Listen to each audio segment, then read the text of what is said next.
लोकसभा चुनाव के दौरान जिस तरीके से पशुपति कुमार पारस को दूध की मक्खी की तरह उठाकर भारतीय जनता पार्टी ने फेंक दिया था, बावजूद इसके पारस शांत थे, एनडीए में अपना समर्थन दे रहे थे।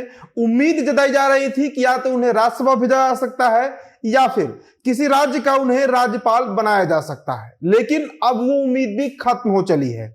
ये तय है कि पशुपति कुमार पारस ना तो राज्यसभा जाएंगे और ना ही किसी राज्य के गवर्नर ही बनेंगे। ऐसे में क्या विकल्प बचता है पशुपति कुमार पारस के पास? अब देखिए, बिहार के 4 सीटों पर उपचुनाव होने जा रहा है, जिसमें तरारी भी एक सीट है। तरारी सीट की जब हम चर्चा करते हैं तो एक नाम सामने आता है सुनील पांडे का। जी हां, हुलास पांडे के बड़े भाई हैं और कई बार तरारी से चुनाव लड़ चुके हैं। अगर पिछले चुनाव की ही बात करें तो तरारी सीट सुदामा प्रसाद जीत गए थे, वही सुदामा प्रसाद जो आरा से सांसद हैं। और अब दूसरे नंबर पर तरारी में निर्दलीय प्रत्याशी के रूप में सुनील पांडे दिखे थे। तीसरे नंबर पर बीजेपी रही थी। 2020 के ये आंकड़े हैं। अब समझिए, सुनील पांडे जो है वो इन दिनों पशुपति कुमार पारस की पार्टी में है और तरारी विधानसभा सीट को लेकर पशुपति कुमार पारस की जो पार्टी है, खासकर खुद पारस जो है वो दावा कर रहे हैं कि तरारी से उनके प्रत्याशी सुनील पांडे को इस बार चुनाव एनडीए लड़ाए।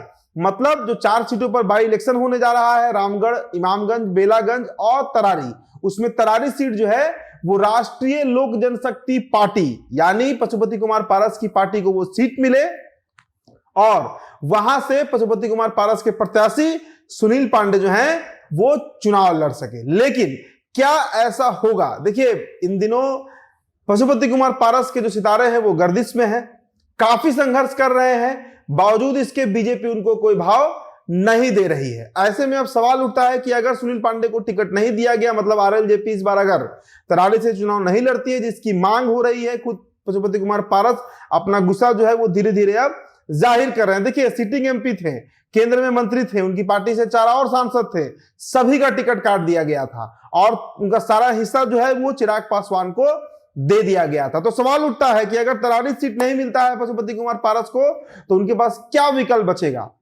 2-3 विकल्पों पर चर्चा होनी चाहिए। पहला विकल्प तो यही है कि वो महागठबंधन की तरफ अपना रास्ता तलाशेंगे। मतलब जो कांग्रेस आरजेडी का गठबंधन है उसमें सम्मानजनक अगर सीटें उनको मिलती हैं तो विधानसभा के लिए उधर वो रुख कर सकते हैं। दूसरा, निर्दलीय 243 सीटों पर प्रत्याशी उतारकर एनडीए को अधिक से अधिक डैमेज कर सकते हैं, जो संभावना जिसकी कम जताई जा रही है। लेकिन यह तय है कि पशुपति कुमार पारस अगर चाहें तो बिहार के सभी विधानसभा सीटों पर अपने प्रत्याशी उतार सकते हैं। और तीसरा विकल्प, जो सबसे बड़ा डैमेज उनको किया गया चिराग पासवान की तरफ से, यह उम्मीद जताई जा रही है कि एक सांसद पर 6 विधायक, मतलब करीब 30 विधानसभा सीटों पर अगर चिराग पासवान की पार्टी विधानसभा में दावा कर रही है और लड़ती है, अगर बीजेपी तैयार होती है तो 25 से 30 सीटें कम से कम चिराग पासवान की पार्टी को मिल सकता है।